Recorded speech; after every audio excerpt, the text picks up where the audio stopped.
Good evening friends, मैं Sandeep Singh. Welcome to my YouTube channel Sandeep crazy stock. चलिए start तो मैं करूंगा। स्टार्ट करने से पहले मेरा आप लोगों से रिक्वेस्ट है, प्लीज़ मेरे इस वीडियो को लाइक शेयर एंड सब्सक्राइब जरूर करें अगर आप लोगों ने सब्सक्राइब नहीं किया है, और अपने फ्रेंड्स को भी ये शेयर करें। इसी तरह मेरे ऊपर बड़ों का आशीर्वाद और छोटों का साथ बना रहे।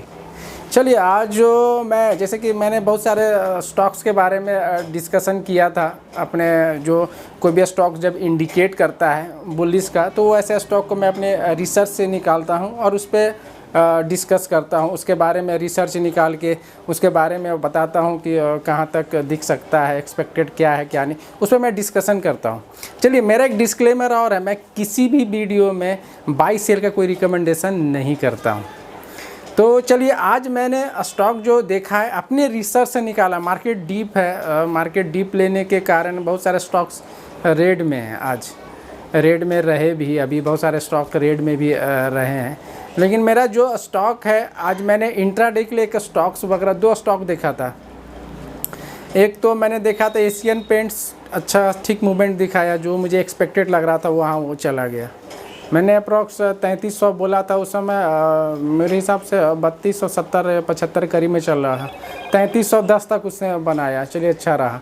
फिर मैंने इंडिको रेमेडीज़ लाया था, फार्मा सेक्टर की कंपनी, वो भी अच्छा खासा मूवमेंट दिखाया, 7 से 8 रुपये का। 375-76 चल रहा था, 384-85 गया। तो इसी तरह आज मैं एक जो स्टॉक अपने रिसर्च से निकाला हूँ, मुझे लग रहा है कि और बुलिशनेस दिख सकता है इस काउंटर में।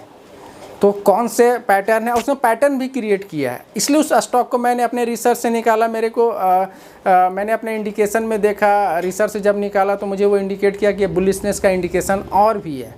तो वो स्टॉक में फार्मा से रिलेटेड स्टॉक लाया हूँ। उस स्टॉक का नाम है इंडिको रेमेडीज। उस स्टॉक का नाम है इंडिको रेमेडीज है। एक्चुअली आज भी ये मूवमेंट दिखाया है, और इसने एक्चुअली अभी जो पैटर्न इसने बनाया, inverse head and shoulder pattern इसने क्रिएट किया है। जब भी ये पैटर्न क्रिएट करता है तो कोई भी स्टॉक एक बुलिशनेस का इंडिकेशन दिखाता है कि यहाँ तक दिख सकता है, यहाँ तक ये हो सकता है। तो और ये प्लस 200 डीएमए से ऊपर ट्रेड कर रहा है। 200 डीएमए से जब भी कोई भी स्टॉक मेरे हिसाब से जब ट्रेड करता है तो एक बुलिशनेस का इंडिकेशन दिखाता है।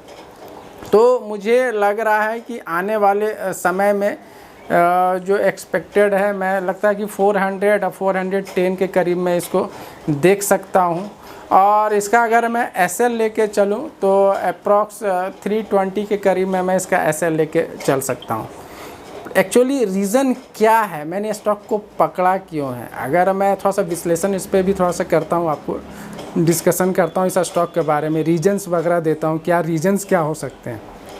तो रीजन्स ये है, ये जो स्टॉक है आप देखोगे इसने एक महीने में 17% तक का मूवमेंट दिखाया है, 17% का, एक महीना में 17% का मूवमेंट दिखाया है। और ये जब पैटर्न क्रिएट हुआ तो ये जब सिंपल सा inverse head and shoulder pattern create करता है तो ब्रेकआउट होता है, तो उसने 17% तक का मूवमेंट दिखाया और वहाँ तक वो गया। आप ये 416 का ये हाई बनाया था 1 जनवरी 2024 को, लेकिन वो जब हाई इसने क्रिएट किया तो उस मोमेंटम को बरकरार नहीं रख पाया। अपने हाई मोमेंटम में जब गया था वो, तो वहाँ पर वो कंटिन्यू, मतलब आगे बुलिशनेस की ओर नहीं बरकरार रहने के कारण वापस से वो नीचे आ गया। तो नीचे आ गया तो इसका लॉन्ग टर्म एंड मूविंग जो crucial and short term and long term moving average था, उससे वो नीचे आ गया था, जिससे वापस से यह स्टॉक नीचे डाउन ट्रेंड की ओर हो गया था। जब ये डाउन ट्रेंड को हो गया तो ये हमेशा सपोर्ट ले रहा था 320 का लेवल पे, ये बार बार सपोर्ट आके ले रहा था। 320 का सपोर्ट लेने पे फिर वहाँ से वो अप ट्रेंड की ओर दिखा रहा था, बुलिशनेस का इंडिकेशन कर रहा था। लेकिन अगर आप इसका देखोगे, ये स्टॉक जब भी जून 2024 में जून 2024 में ये 280 का लेवल ये जब क्रॉस किया तो एक बुलिशनेस का इंडिकेशन क्रिएट किया था कि चलो एक बुलिशनेस का इंडिकेशन क्रिएट कर रहा है, क्योंकि उस समय ये बॉटम बनाए हुआ था 280 के लेवल में। एक्चुअली ये 200 डीएमए से ऊपर की ओर ट्रेड कर रहा है, जैसा भी मैंने आपको बताया तो इस कारण से इसका जो सपोर्ट लेवल है 1 जुलाई 2024 को आप देखोगे 320 का लेवल बार बार सपोर्ट कर रहा था, जैसा भी मैं आपको बोल ही रहा था कि 320 का बार बार रेंज, क्योंकि 200 DMA से ऊपर आ गया है, तो वो रेंज ये सपोर्ट लेके आगे की ओर दिखाने लगा था।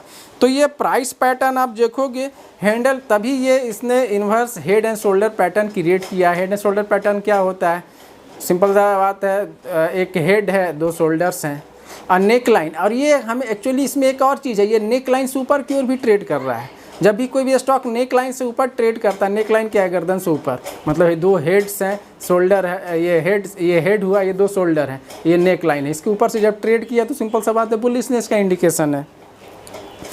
तो ये 350 का लेवल जब ये पैटर्न क्रिएट किया तो 350 का लेवल उसने किया, 22 अगस्त को इसने ये पैटर्न क्रिएट किया और उसके बाद से उसके ऊपर ही ट्रेड करने लगा। जब ये अगर इसका आप देखोगे टेक्निकली ये बुलिशनेस का इंडिकेशन है, टेक्निकली चार्ट है, head and shoulder pattern inverse इसने बनाया है, नेक लाइन से ऊपर ट्रेड कर रहा है, तो टेक्निकली ये बुलिशनेस का इंडिकेशन दिखा रहा है।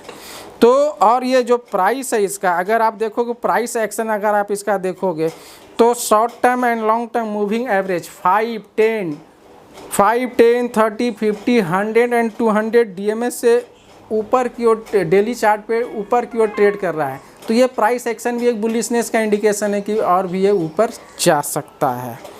तो अगर आप इसका देखोगे 52 वीक्स लो 286 था, 52 वीक्स लो 286 का लेवल इसने ये किया था।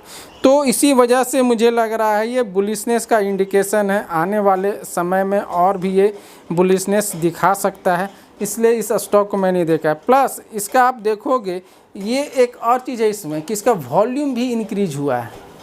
तो इतने सारे बुलिशनेस प्लस वॉल्यूम इंक्रीज होने के कारण इस मैंने स्टॉक को देखा है और इसको मैं लॉन्ग टर्म के हिसाब से मैं देखता हूँ अपने लिए, लॉन्ग टर्म के हिसाब से मुझे और भी इंडिकेशन ये दिखा सकता है। चलिए, मैं संदीप सिंह, थैंक यू। और भी स्टॉक्स मैं और भी लाऊंगा जिस पे मैं डिस्कशन करूँगा, मुझे लगता है कि और भी ये दिख सकता है। थैंक